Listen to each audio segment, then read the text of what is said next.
இது வந்து கண்டிப்பாக நீங்கள் எல்லாருமே வந்து ஃபீல் பண்ணியிருப்பீங்க. என்கிட்ட வந்து நிறைய பேர் வந்து கேட்டிருக்காங்க, என்னோட ஒரு சைடு வந்து நல்லா ஸ்ட்ரென்த்தாக இருக்க மாதிரி இருக்குது, இன்னொரு சைடு வந்து ரொம்ப வீக்காக இருக்க மாதிரி இருக்குது, அதுவும் இல்லாமல் வந்து ரொம்ப டைட்டாக இருக்க மாதிரி ஃபீல் ஆகுதுன்னு சொல்லிட்டு அது நிறைய பேர் வந்து என்கிட்ட கேட்டிருக்காங்க. இது வந்து நீங்களும் வந்து ஃபீல் பண்ணியிருப்பீங்கன்னு நினைக்கிறேன். அப்படி ஃபீல் பண்ணியிருந்தீங்க அப்படின்னா உங்களுக்கு என்ன ப்ராப்ளம் நான் வந்து சொல்கிறேன், இந்த வீடியோ ஃபுல்லாக பாருங்கள். இது வந்து மோஸ்ட்டாக வந்து ஏன் வந்து நடக்குதுன்னு பார்த்தீங்கன்னா, உங்களோட டாமினன்ட் ஹேண்ட் சைடு வந்து எப்போவுமே வந்து உங்களுக்கு ஸ்ட்ராங்காக தான் இருக்கும். இதர் வந்து லெஃப்ட்டாக இருக்கலாம் இல்லைனா ரைட்டாக இருக்கலாம்.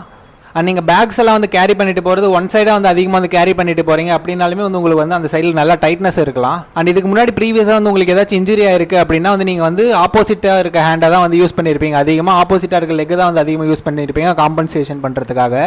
நீங்கள் ஸ்ட்ரென்தனிங் பண்ணுறீங்க இல்லை மொபிலிட்டி ட்ரைனிங்லாம் வந்து பண்ணுறீங்க அப்படின்னா கண்டிப்பாக வந்து ரெண்டு கைக்குமே வந்து ஈக்குவலாக போகுமான்னா கண்டிப்பாக வந்து அது நமக்கு தெரியாது. அப்படி ஈக்குவலாக போகலை அப்படின்னாலுமே வந்து கண்டிப்பாக உங்களுக்கு வந்து ஒரு சைடு வீக்காகவும் இன்னொரு சைடு வந்து டைட்டாகவும் வந்து கண்டிப்பாக நீங்கள் ஃபீல் பண்ணுவீங்க. இது வந்து எப்போ வந்து ஒரு பெரிய பிரச்சனையாக இருக்கும்னு பார்த்தீங்கன்னா, நீங்கள் வந்து உங்களோட டே டு டே ஆக்டிவிட்டிஸ் எல்லாம் வந்து உங்களால் சுத்தமாக எதுவுமே பண்ண முடியல, ஒரு மூவ்மெண்ட் வந்து பண்ணுறது ரொம்ப கஷ்டமாக இருக்குது அப்படின்னாலும், பெயின் ரொம்ப ஜாஸ்தியாக இருக்குது அப்படின்னாலும், டிஃப்ரென்ஸ் வந்து ரொம்பவே வந்து அதிகமாக இருக்குது. என்னால் பைசெப்ஸ் கர்ல் வந்து பண்ணுறது ரைட்டில் வந்து 10 kgல வந்து தான் பண்ண முடியுது, இதில் வந்து என்னால் 2.5 kgல தான் வந்து பண்ண முடியும். இவ்வளோ டிஃப்ரென்ஸ் இருக்குது அப்படின்னா கண்டிப்பாக நீங்கள் வந்து ஃபிசியோ இல்லைனா டாக்டரை வந்து கண்டிப்பாக கன்சல்ட் பண்ணி தான் ஆகணும். அண்ட் இப்போ இந்த மாதிரி எல்லாம் இருந்துச்சு நான் வந்து நீங்கள் என்னால் வந்து பண்ணணுங்கிறத இப்போ சொல்கிறேன். ஃபர்ஸ்ட் நீங்கள் வந்து ரெண்டு சைடுமே வந்து ஈக்குவலாக வந்து ஸ்ட்ரெச்சஸ் வந்து கரெக்டாக பண்ணணும். அண்ட் வீக்கர் சைடில் வந்து கொஞ்சம் அதிகமாக கான்சென்ட்ரேட் பண்ணி ஸ்ட்ரென்தனிங் வந்து ஸ்டார்ட் பண்ணுங்க. அண்ட் வெயிட்ஸ் எல்லாம் வந்து கேரி பண்ணிட்டு போறீங்க அப்படின்னா வந்து ஒரே சைடில் கேரி பண்ணாமல் லெஃப்ட் ரைட்னு சொல்லிட்டு ரெண்டு சைடுமே வந்து மாற்றி மாற்றி வந்து கேரி பண்ணிட்டு போங்க. எந்த சைடு வந்து டைட்டாக இருக்குது எந்த சைடு வந்து வீக்காக இருக்குங்கிறத வந்து கமெண்ட்டில் சொல்லிட்டு போங்க.